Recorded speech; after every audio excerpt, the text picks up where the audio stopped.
started a series at the beginning of this year called Manifesting Through Music, where I interview experts in the industry to help you make your music dreams a reality. So today we have a special guest, and we're going to be talking about how artists can connect with DJs. So Möscöné, I'm so happy I know you're here. it's been a Thank little you for struggle, pushing through. but we got it.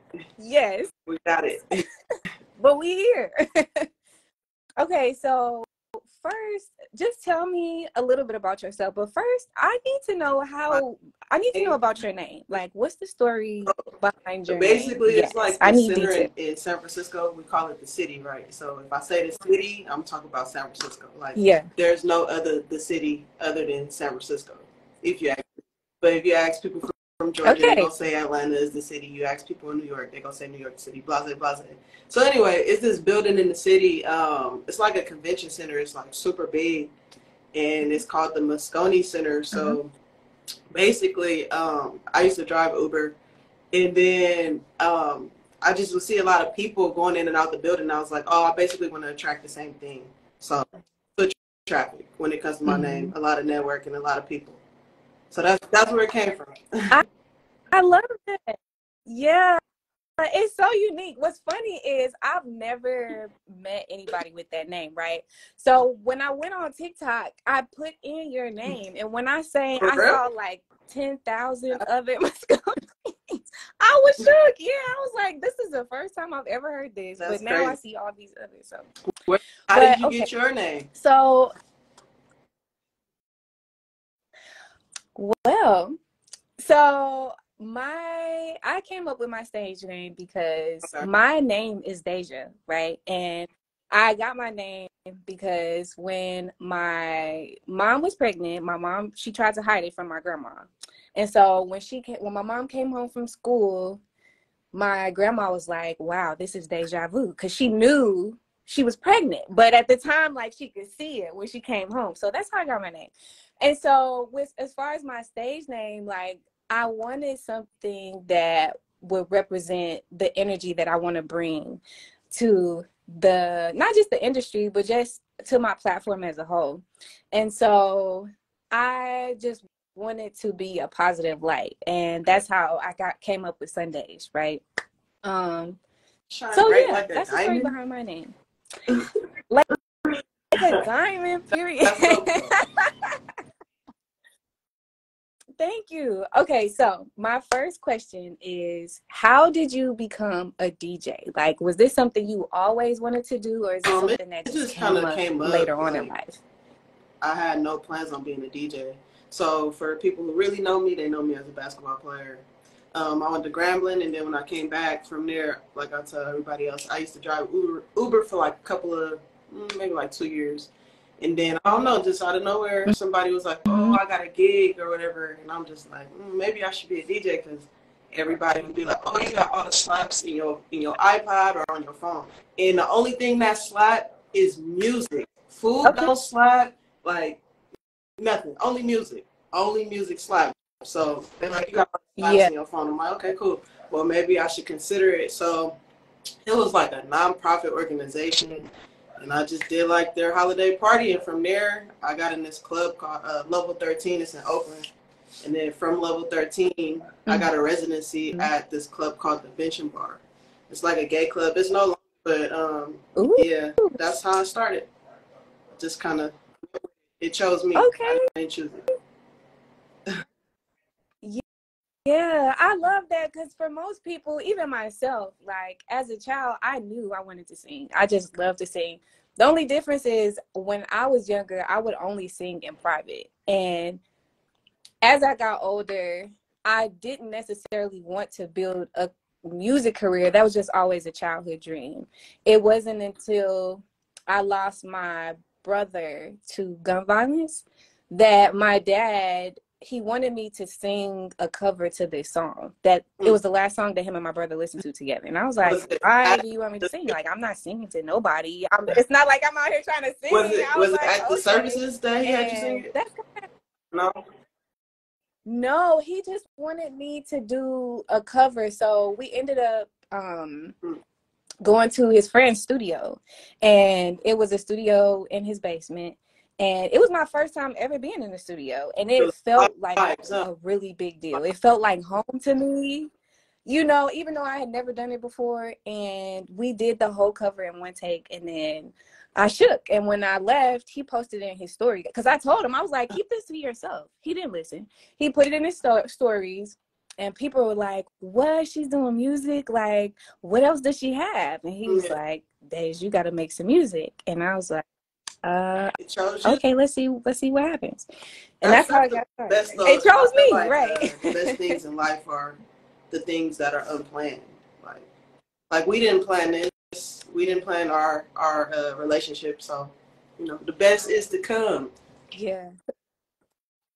Yes, and you know, since you touched on that, like, it's so funny because I feel like I know you, even though we just met. I feel like we had to know each other in a past life, because it's organic. It just felt like most people, it's so organic. But the craziest thing is, like, through text, that's the hardest way to connect with somebody, I feel like.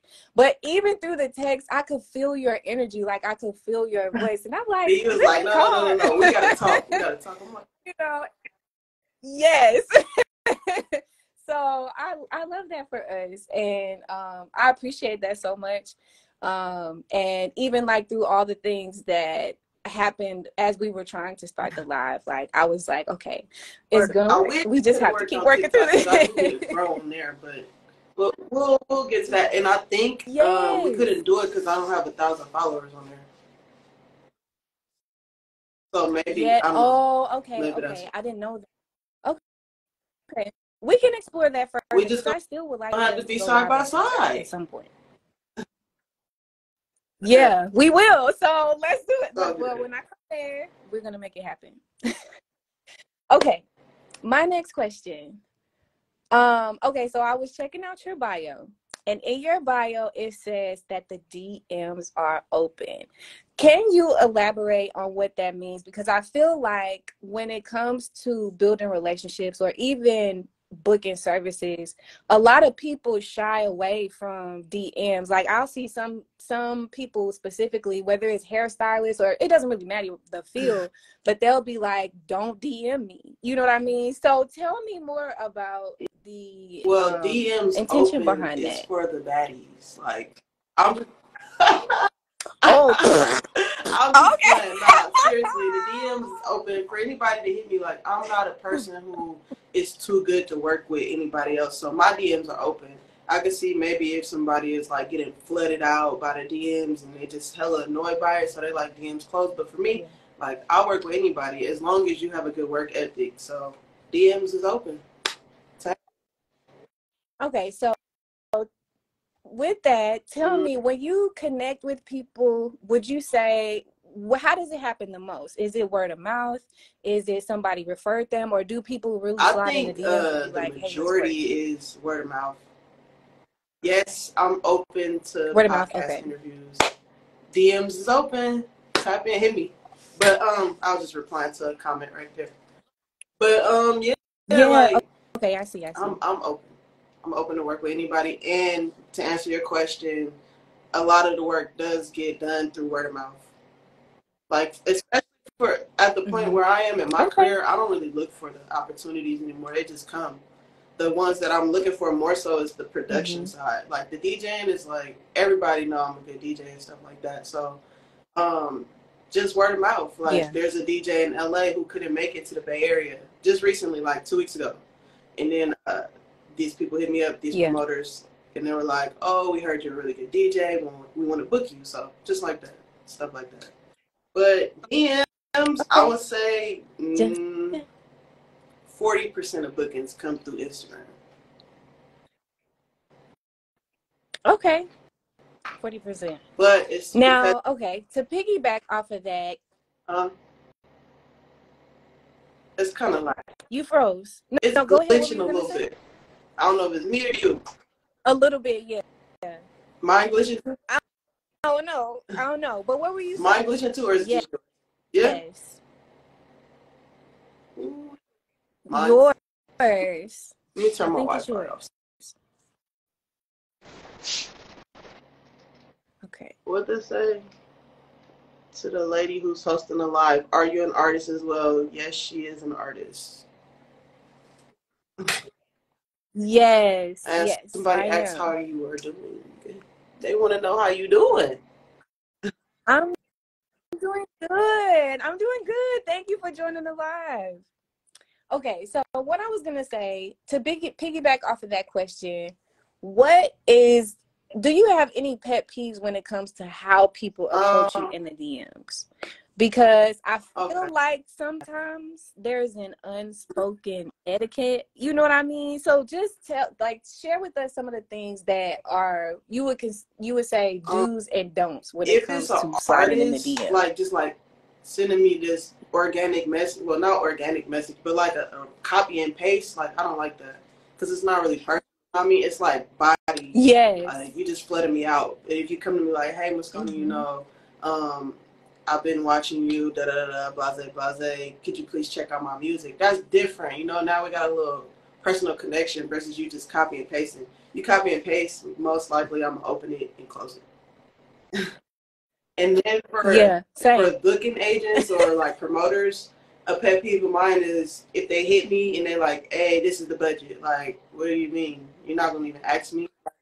So that's Right. definitely a pet peeve of mine when it comes to the promoters. Yeah. Okay. My next question, what are some ways that you feel like artists can collaborate with DJs that they may I not think be the aware best way of? for artists to connect with a DJ is to show up to their gig and not expect anything from the DJ. Like, it needs to be genuine. Like, just go out and Yeah. support, because if you go out and support, 9 times out of 10, it's going to be reciprocated. So that would be my biggest piece of Mm-hmm. advice for artists trying to connect with DJs, is to go to their events and show genuine love to them. Yeah. So I want you to walk us through like a step-by-step process, right? And with an artist that you work with, you don't have to give names or anything, but tell us what it would look like from the moment they reach out to you. Okay, say there's an artist and they show up to one of your gigs and they introduce themselves and then they connect with you on socials. What would be the natural progression of um some type of service, I guess, from the time that you meet them to booking, or not booking something, but So sharing for their me, it music? depends on how the You know? artist is trying to connect. Like, but most artists, I don't know if it's like intimidation or whatever the case may be, but most people don't really ask me to spin their music for whatever reason. I don't know why. Maybe they should be more open to it, Really? because I spin in a lot of different places, and it's not like I spin in front of just one crowd. Like, if you send me your music, 9 times out of 10, you're gonna get women, men, you know, teenagers, straights, gays. Like, it doesn't matter. People are people. So I think, sorry, message come through, but yeah, I think a lot of people just are intimidated. So I can't really answer that question. That's interesting. Okay, so tell me how to. Uh-oh. Are y'all still with me? Okay, that's my timer. So tell me, oh my gosh, my question. I was gonna ask you about DJ things. So when you choose music, how do you go about selecting music Okay, for I'm a gonna show? answer Or that, and does then it I'm gonna depend? answer this. Most artists seem too cocky when a DJ probably really like their music. Basically, I mean, it's all about networking, and like when it comes to networking, you gotta put your pride to the side, because at the end of the day, you're trying to get something done. So it's like the whole cocky Yeah. phase, just lose it. But when it comes to song selection, it's based off the crowd. Like, I was raised in the club based off of moving the dance floor. So if the dance floor is not moving, if people not at the bar buying drinks, then I'm playing the wrong music. I don't really go in there like, oh, I'm gonna play this first, I'm gonna play this right after. Like, it's all off the vibes of the crowd. Yeah. Okay, you know what? That makes sense because I went to earlier this year, I went to a Bryson Tiller concert and he had an opening act and then he had a DJ. And I thought that I've never No, seen that before at a they show, did it at like at Jill a concert. Scott too. So, Mm, like really? DJ Okay, so that's the thing. Envy or something like that. Yes. Okay. Yeah, yeah, yeah. So, I noticed though that he did play like I noticed how the songs would shift as the crowd would shift because sometimes they would play like what did he play? I think he played Keisha Cole at one point, and then people were kind of getting quiet. At first, they were really turned up, you know, when it came on, and then they were getting quiet. So then I think he played like some Lil Wayne or Juvenile. I don't know, but I was just wondering, like, okay, is he just reading the crowd, or does he have his own Some set list? And yeah, I feel it like it could be a depends on combination the of both. Do DJ. you Like ever it's no certain way on a to DJ? DJ. Like every DJ is different. That's why I feel like a lot of different DJs get booked. But in his case scenario, to his defense, maybe he was like going through his catalog, like, okay, this one not working. Let me try this. This one not working. Let me try this. You know. Yeah, But you, as a DJ, you just gotta know it's yeah, certain records you play is gonna work every time. It don't matter. It don't matter how old or new. So new one, if you play Lotto on the floor, it's easy. You play Back That Ass Up, old one, it's easy. So just gotta know as a DJ, like these my hits, yeah. you know what I mean? And then introduce some stuff that you feel is personal to you. That way the crowd is like, you know, they're getting a taste of what you like as a DJ. Like what makes this DJ different. Okay. So tell me, now that we've talked a little bit about the process of how to connect with DJs and what to expect when you are working with the DJ, talk to us about pricing. Like how would an artist In budget to regards work with to a like, DJ? Or yeah, I mean, does an artist need a budget? respectfully, I think they should because when you respect the craft, you know, it just goes way further. It's, instead of expecting somebody to do something for you for free. But I would just throw a price out Right. there as I feel like some DJs get booked off the people that they know not talent. That's in the industry, in the music industry too. Okay. You are definitely right about that. Get them something that they like. But yeah, like in regards to the budget, and I don't really even ask people for hella money, but it's just like a little gratitude by giving people money, you know. So I would definitely Yeah. just hit up the DJ like, hey, you know, if you do got a big budget, hey, I got this large budget where I want you to spin my record X amount of times at X amount of gigs. Can you record it? What DJ is gonna say no to that? You know, so. Yeah. And you know what too, like my mindset when I'm about to work with anybody is I will ask like what are your rates? Because I feel like that's just um that just comes with a level of professionalism, right? If I expect to be paid as an artist to show up in some place, I would also expect to be paying a videographer or a DJ or an engineer. You know what I mean? So, but I think generally some people either just don't know how to initiate that, or they may be intimidated because they Mhm. feel like they won't have enough. So but yeah, I always go into it with the mindset of like, what are the rates? And if I don't have it at the time, I'm not gonna It's waste not your even time. really wasting I time. won't I reach out think to just you. And shoot your shot with it because you never know. yeah, Like the DJ might be cool with $20 or something like that, you know. And you thinking like, oh my god, this super yeah, chimney, but they yeah, might be okay with that. So you don't shoot. You don't even know if it's gonna yeah. go in or That's not, you true. know.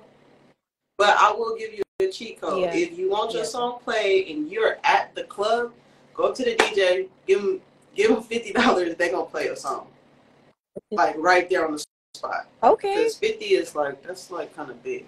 Unless you like in Vegas or something, then of course they're yeah. going to want more than that. But and you could probably even do like 30. Hmm. But the 50 for sure, they're going to be like, oh, for sure, I'm about to play your song next. So, Yeah. Okay, well, I want to go through and see if there's any questions or any comments that we missed because those are all the uh, questions that I have. I think let me see.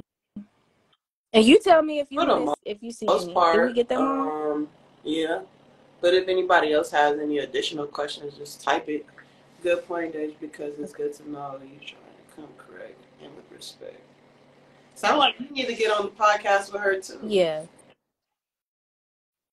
Yeah, I tell me. believe Let me see. you Your out here at the name Bay, right? is yeah. 50 Cent in the club. You could play that, but you gotta cut that off after the Coach Shawty. It's your birthday. Nobody want to hear the full, you know what I mean? The full song. Yeah. They switch it All up right, so so let quick. me ask you a question. Do But you like? Oh, go ahead. okay. Ask whatever you want to ask. But I love that. Do you like DJs that talk on the mic a lot, or DJs that's kind of like mid or like don't say nothing at all? Hmm. I say I like a DJ that does both because I feel like telling a story a little bit helps to move the energy. You know what I mean? I feel like it helps the person, like the people in the audience, to tap Goal in is and to go make to them like the feel place where connected the to you. DJ wants them. Yeah. Do not get on there Yeah, talking over yeah, the. yeah, Yeah, but not too no, I feel that. much. Not too I feel much. that. Happy medium. Oh, and if anybody on here is in the Bay Yeah. on Saturday, you gotta come to this party I'm doing. It's a Cash Money Millionaire tribute event. So come in there with the camo, the FUBU, the big jeans, the white beaters, all of that. Whatever Cash Money wear you wear. Saturday, 4 p.m. to 9. Yeah, 4 p.m. to 9. Okay. That's a perfect way to segue into wrapping up this interview, because if you're just tuning in or if you came in late, I'm SunDej. I'm an independent artist, and I hosted this Manifesting Through Music conference to help artists to connect with industry experts to make their music dreams a reality. So I have the replays of previous interviews that I've done on my YouTube channel. There's a link to that in my bio. I want to thank you, Möscöné, for being a special guest today. I really hope that it saves, because Well, on TikTok, it you can saves save it my at the end. lives It'll give you the automatically. option. At the end? Okay, yeah, I haven't been live on either one of those platforms in a minute. But before we close, okay, so you have an event this weekend in the Bay. Tell us anything else that we should know about or be on the lookout for. I mean, honestly, just check my page because things come and things go. But I post everything that I'm DJing. So anything that I post is what you should know about. Yeah. So get active, turn the notifications on, and just stay on the lookout. You feel me? Like what? Yes. Well, Thank you so much, Möscöné. This was so much fun. Thank you to everybody who joined the live, and make sure that you click the link in my bio to be updated.